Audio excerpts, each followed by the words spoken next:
There is a moment most nice people never see coming. It does not begin with betrayal. It does not begin with hostility. It begins with approval. They are told they are good, reliable, kind, understanding, easy to work with, easy to talk to, easy to influence, and they mistake that ease for respect. That is the first miscalculation. Morality feels like armor. From childhood, you are taught that being fair will protect you, that honesty will shield you, that kindness will return to you multiplied. The story is comforting. It creates order in a chaotic world. It suggests that virtue has weight. But human hierarchy is not built on virtue. It is built on leverage. Most people do not consciously wake up planning to exploit someone kind. Exploitation is rarely premeditated in the dramatic sense. It is incremental, subtle, opportunistic. It emerges when someone senses low resistance. Nice people radiate low resistance. They avoid conflict. They prioritize harmony. They apologize quickly. They give second chances. They assume misunderstanding before malice. These traits are praised socially, but they carry signals, and signals are read instinctively. When someone realizes you will absorb discomfort to avoid tension, they recalibrate around you. They push slightly. You accommodate. They push again. You adjust. Over time, a pattern forms. The pattern becomes expectation, and expectation becomes entitlement. This is the hidden weakness of niceness. It trains others how far they can go. Morality does not protect you from individuals who do not share your moral framework. It only regulates your own behavior. And in competitive environments, self-regulation without boundary setting becomes vulnerability. There is a psychological mechanism at work here that most people ignore. Human beings are constantly assessing cost and reward in social interactions. Not in a cold, calculated spreadsheet, but subconsciously. They sense where resistance exists and where it does not. If challenging you leads to immediate pushback, they adjust. If challenging you leads to compliance, they learn something more valuable than respect. They learn access to your time, access to your emotional labor, access to your patience, and access, when unrestricted, erodes position. Nice people often confuse being liked with being valued. Liking is emotional. Value is strategic. Someone may enjoy your presence while simultaneously diminishing your authority. They may praise your kindness while overlooking your contribution. They may rely on your flexibility while excluding you from decisions. Because flexibility, when constant, implies dispensability. This is uncomfortable to admit. It contradicts the moral narrative you were given. But morality without strength is not admired. It is consumed. Consider how often the nice employee receives extra work. They do not complain. They do not argue. They do not demand clarity. They absorb overflow quietly. Over time, they become the default solution to other people's inefficiency. Not because they lack competence, but because they lack visible resistance. In relationships, the pattern intensifies. The person who forgives repeatedly becomes predictable.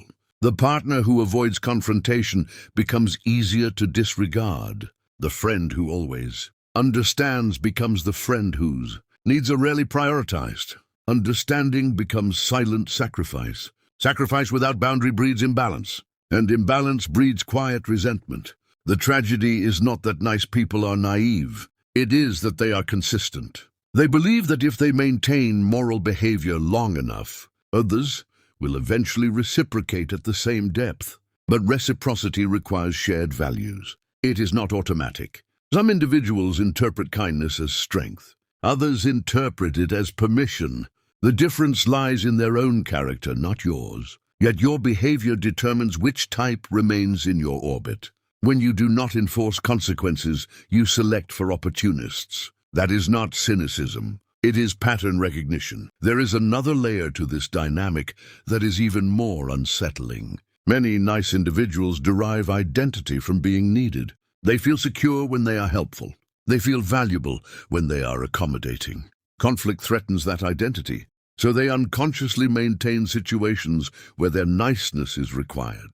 They tolerate imbalance because it reinforces self-image. This is where morality becomes entangled with ego. If you see yourself as the patient one, the forgiving one, the bigger person, You may subconsciously avoid boundaries because boundaries disrupt that narrative. They introduce friction. They risk rejection. They challenge your role. But strength requires the willingness to be disliked. And this is where most nice people hesitate. They believe that if they assert themselves, they will become cruel. If they withdraw availability, they will become selfish. If they enforce standards, they will become harsh. They confuse assertiveness with aggression. Aggression is uncontrolled force. Assertiveness is controlled clarity. Morality without clarity dissolves under pressure. Observe social hierarchies closely. The individuals who are respected are rarely the loudest or the most hostile. They are the ones whose boundaries are visible. They are consistent. They do not overextend. They do not apologize for existing. They do not over-explain their decisions. Their kindness is selective, not automatic. Selectivity creates value. When kindness is unlimited, it loses weight. When availability is constant, it loses significance. Scarcity increases perceived worth. Not because people are malicious, but because attention and energy are resources. Resources are respected when they are finite. Nice people often operate as if their emotional resources are infinite. They believe endurance is virtue. They believe tolerance is strength. They believe that absorbing impact demonstrates maturity. But absorbing impact without recalibration signals endurance, not authority.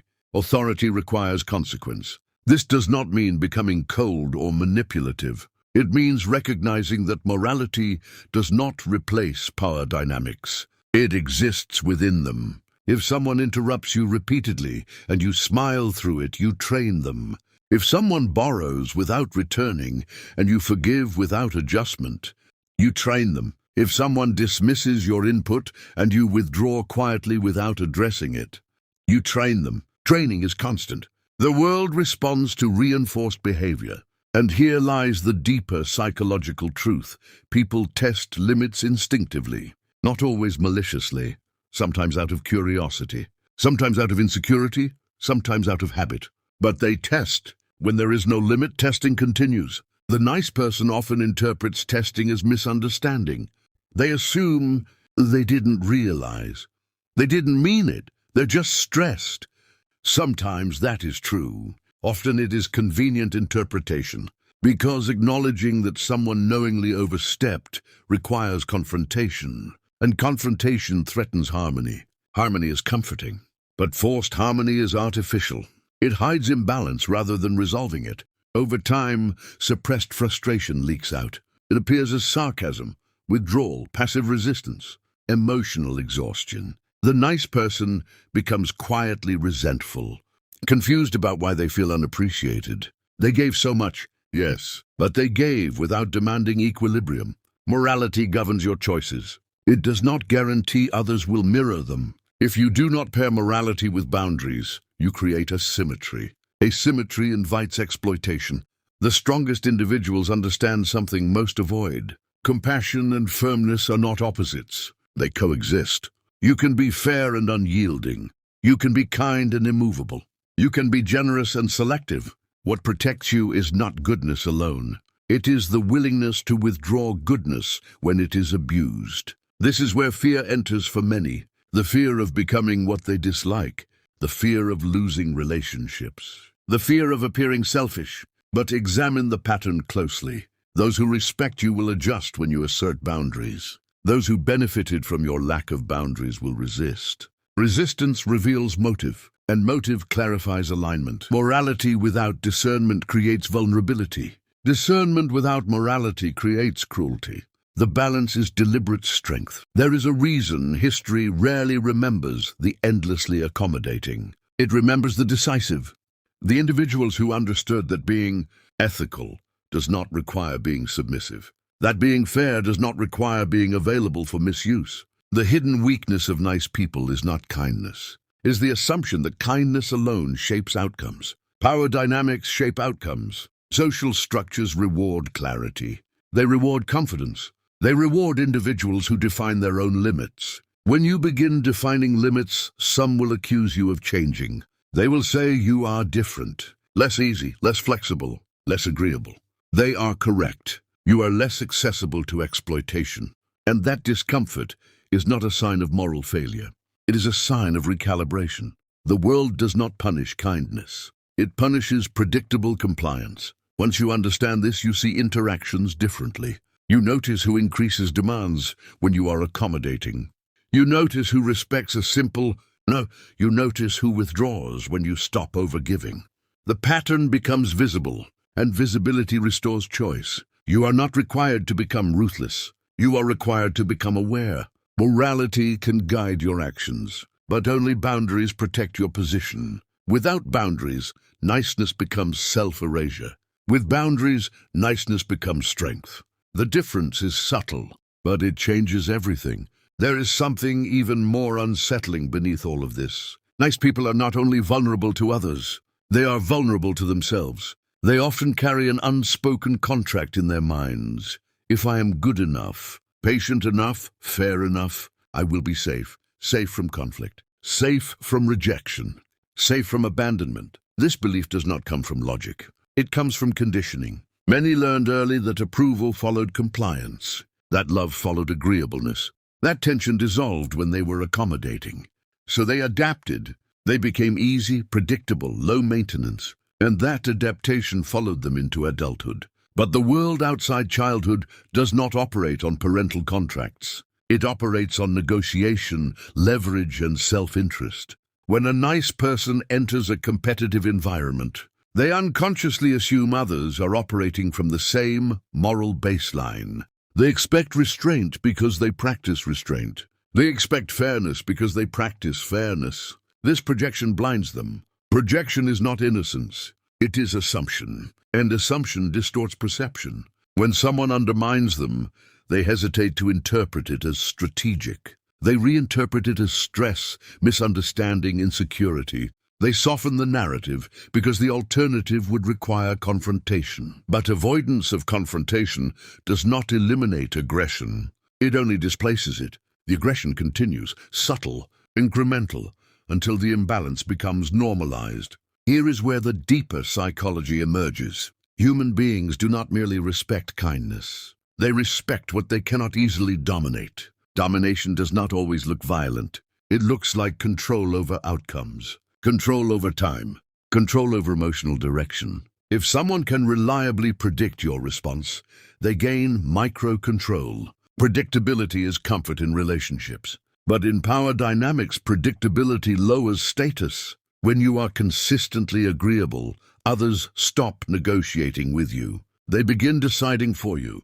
They speak over you. They assume your compliance before you offer it. And they may not even realize they are doing it, because behavior that faces no resistance becomes default. Nice individuals often overestimate the visibility of their internal discomfort. They believe others can sense when they are hurt, overwhelmed, or disappointed. But most people are preoccupied with their own agendas. They interpret silence as acceptance. Silence without correction reinforces the pattern. This is why suppressed resentment becomes corrosive. You begin feeling unseen, unvalued, taken for granted. But from the outside, nothing appears wrong, because you never signaled that it was. There is a harsh truth here.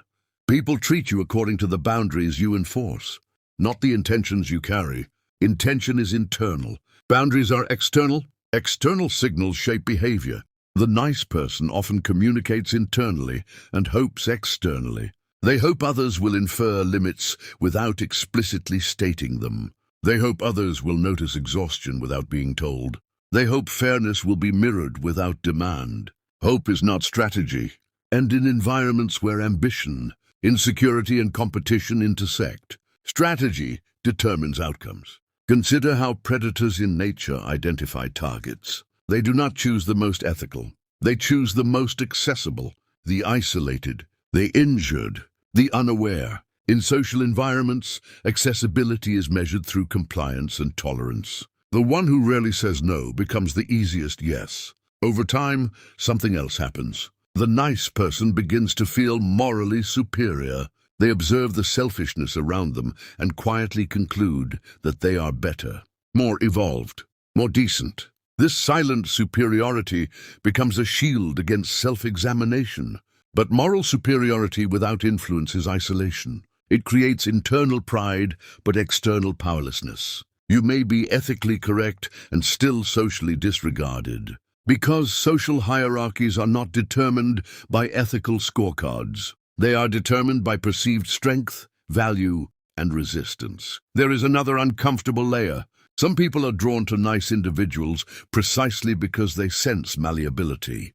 They may not articulate it, but they feel the emotional softness. They sense that boundaries are negotiable, and humans gravitate toward environments where they experience minimal friction. If being around you requires little adjustment on their part, they feel comfortable. But comfort does not equal respect. Respect often requires adaptation. When you raise standards, people must recalibrate around you. That recalibration creates temporary tension, and nice individuals avoid tension reflexively, so they lower standards instead. Lower standards attract opportunists. This cycle repeats until exhaustion forces awareness. At some point, the nice person confronts a painful realization. Morality did not prevent betrayal. Patience did not prevent dismissal. Generosity did not prevent being overlooked. The illusion fractures. And in that fracture, there are two possible paths. One is bitterness. They harden.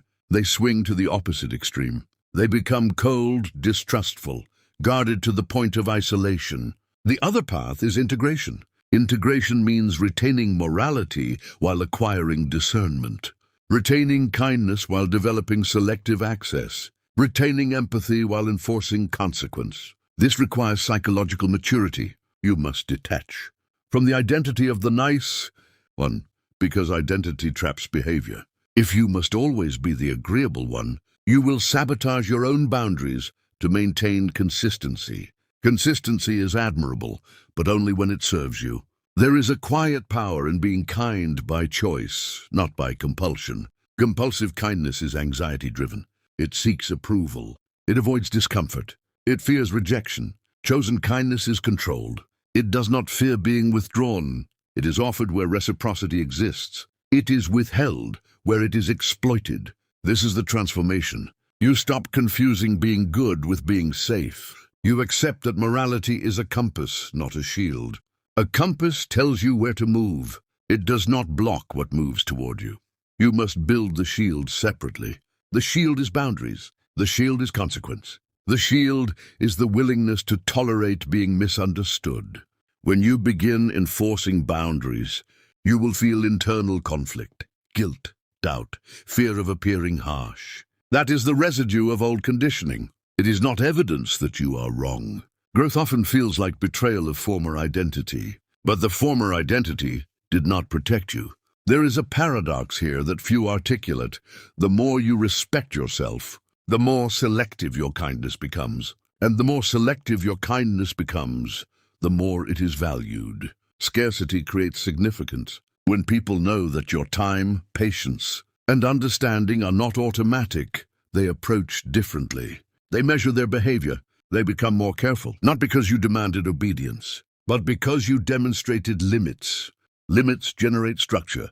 Structure generates respect. Without structure, relationships decay into imbalance. The hidden weakness of nice people was never their morality. It was the absence of structure around it. When morality floats without structure, it disperses. It becomes ambient background noise, appreciated in theory, overlooked in practice. When morality is framed by strength, it becomes formidable. You can be generous and firm, calm and unyielding, compassionate and decisive, but you must accept something first. Not everyone deserves access to your full character.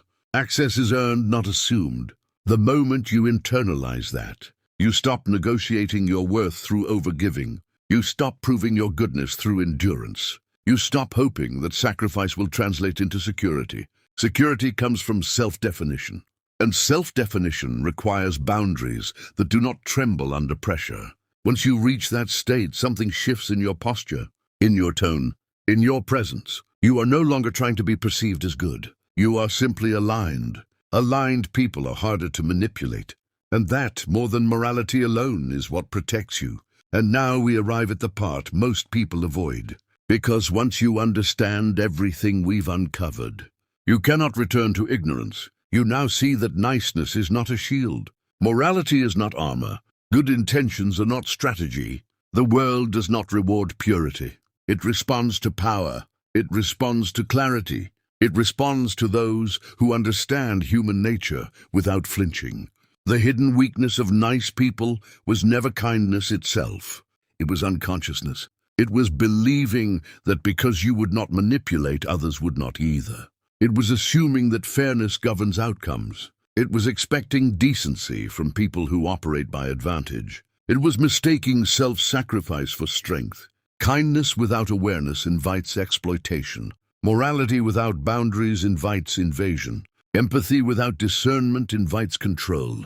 The uncomfortable truth is this: predatory personalities don't search for bad people. They search for agreeable ones. They search for those who hesitate, those who over-explain, those who fear confrontation, those who confuse being disliked with being wrong. If you are nice, you are readable. If you are overly accommodating, you are predictable. And predictability is leverage. But here is where transformation begins. The goal is not to become cruel. The goal is not to abandon morality. The goal is integration, strength with morality, boundaries with empathy, silence with awareness, kindness with consequence. There is a difference between being kind and being harmless. Harmlessness is weakness disguised as virtue. Kindness is power restrained by choice. When you can say no without guilt, when you can walk away without explaining, when you can observe manipulation without reacting emotionally, when you can remain calm while others escalate, you are no longer vulnerable. You are controlled. And control, internal control, is the only form of power that cannot be taken from you. Understand this clearly. You do not need to become darker. You need to become aware of the dark. Every human carries ambition, insecurity, fear, desire for status, need for validation. When you deny these forces, they control you unconsciously. When you understand them, they become tools. The nice person often avoids power because they fear becoming corrupt. But power does not corrupt awareness. It corrupts ignorance. When you know exactly why you act, when you choose restraint instead of reacting impulsively, when you refuse manipulation without announcing it, when you stop seeking approval from those who benefit from your compliance, you evolve. And evolution is silent. You will notice something subtle. People who once dismissed you will become cautious. Those who once pushed boundaries will test you less. Those who once relied on your guilt will feel uncertain. Not because you became aggressive, but because you stopped being easy. Psychological safety comes from competence, not innocence. And the final truth is this: morality does not protect you. Strength does. Clarity does. Boundaries do. Emotional regulation does. Strategic silence does. Morality gives direction. Strength gives defense. Without defense, even the purest intentions are overrun. So if you have recognized yourself in this analysis, if you have seen patterns of overgiving, overforgiving, over-explaining, if you have felt drained, confused, or subtly controlled, do not feel shame. Awareness is the turning point. From this moment forward, observe more. React less. Explain less. Promise less. Reveal less. Not to become cold, but to become sovereign. Let your kindness be deliberate, not automatic. Let your empathy be selective, not compulsive. Let your morality be guided by strength, not fear of disapproval. The world will always contain manipulation. It will always contain power games. It will always contain those who exploit softness. But it does not have to contain your unconscious participation in them. The hidden weakness of nice people was never that they cared. It was that they cared without structure. Now you know better. And once you know better, you do not move the same way again. Silence becomes strategy. Boundaries become filters. Composure becomes intimidation. Clarity becomes power. And the next time someone mistakes your kindness for weakness, they will discover it was restraint all along.